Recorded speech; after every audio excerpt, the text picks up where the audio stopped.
Hi, I'm Donna Washington. I am a published author and a professional storyteller. And I've spent the last 32 years of my life traveling all over the world sharing stories.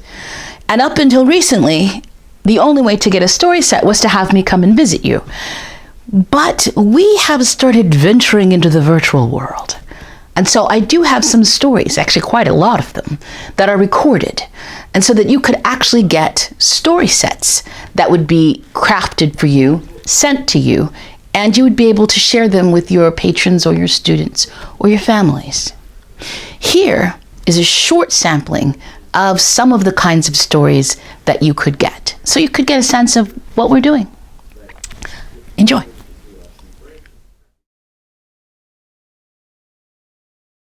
And so Paris, who was a young man who had been dreaming of beautiful women, he had lost another goat, had run into a cave, and he went into the cave to get it. And when he went in there, shing, shing, shing, 3 beautiful goddesses were standing in front of him.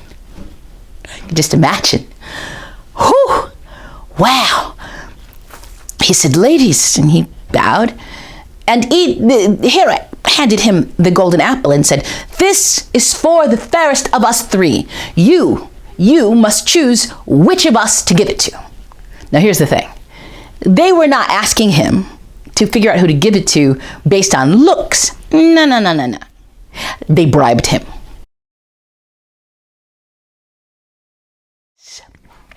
And so they came in and in and in and in and in and in and in until Brother Sun and Sister Moon were on the ceiling on the 5th floor of their house.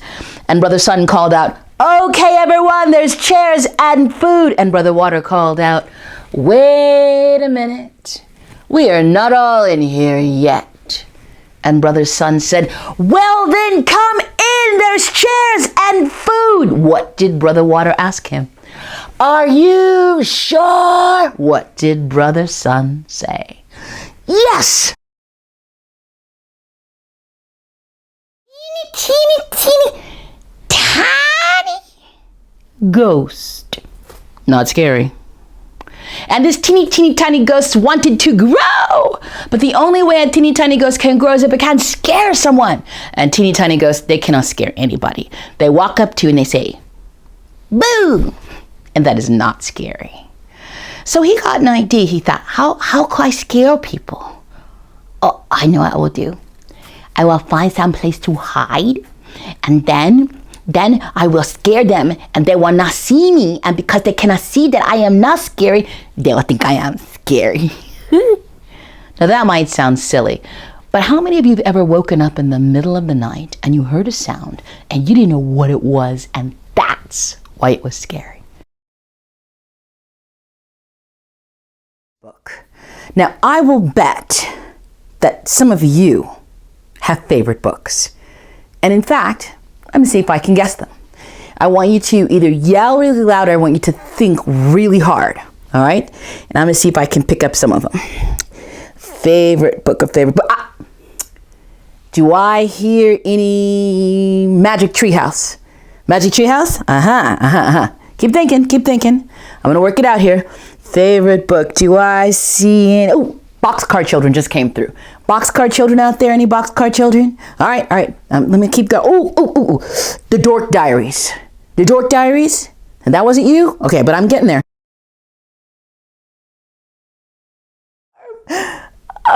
And she starts crying right there in the cellar. And the wine starts running all over the floor. Well, up at the wedding feast, she didn't come back, and so the tailor was going to go check on her, but his new mother-in-law, the grocer's wife, said, oh, I will go check on her, don't worry. So she went over, and she opened the door. She looked down the stairs. They were terrible and steep. She was kind of going down, closed up there at the top. It was kind of dark. She could see a light down at the bottom. She got her way around there, and she heard her daughter crying. She came around the corner, and there was her daughter. There was wine running everywhere. She was just weeping, and she thought, oh my goodness, she's fallen down these terrible stairs. And she got on her knees, and she held her daughter, and she said, honey, what happened? Are you okay? And she said, oh mother, it's terrible.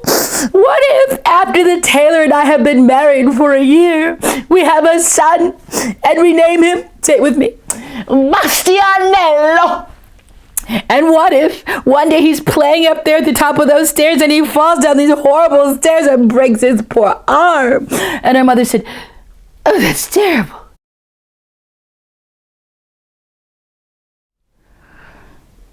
Who's left? That's right. The squirrel is left.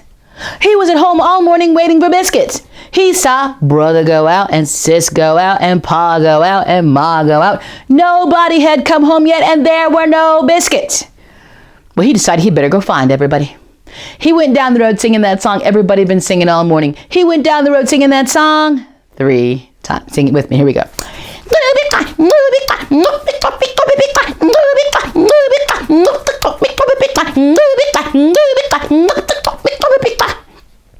He got the journal store, jumped up on the counter and said,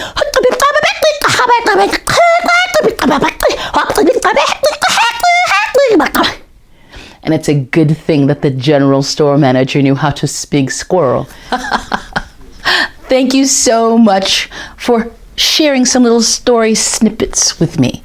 I really appreciate it. I hope you enjoyed them. I hope you would like to see more. And if you do, please go to the Contact Us page right here on my website and get hold of David Clibano. He's my business manager, and he will help you set it up.